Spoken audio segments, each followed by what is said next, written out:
Today, I talk with the Federal Member for Rankin and Shadow Minister for Finance, Dr. Jim Chalmers, about political opinion sites, the threats and the benefits they pose, along with how political parties disseminate their own news. So I'm joined here today with Dr. Jim Chalmers, Member for Rankin and Shadow Minister for Finance. Dr. Chalmers, thank you for joining me. Thanks for having me, Lawrence.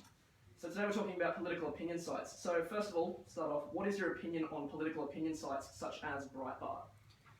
Well, a lot of these characters that set themselves up as reputable news sites are a real problem, not just for our democracy, but for the American democracy as we're seeing unfold now, and indeed right around the world. And one of the reasons for that is that some of these so-called journalistic sites have completely severed the link between fact and news. And for as long as that link is severed, we've got a big problem. So how do these sites affect you as a Member of Parliament?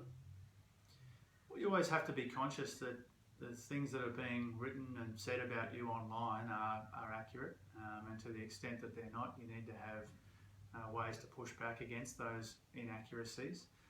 For example, I saw a story yesterday about Julia Gillard, which was entirely untrue about a raffle that she'd won at her charity, Beyond Blue, claiming that she hadn't donated back this raffle, that prize that she'd won, when in fact she had the very same day. And so for her particularly, high-profile people with a much higher profile than mine, they need to be constantly on guard that the things that are being shared on social media based off news sites which dress themselves up as reputable media, they need to be able to push back against those sorts of lies.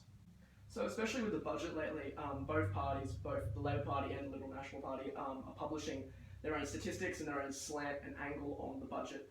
So how do you ensure, as the Labor Party and as an MP, that you're providing the correct information to your constituents?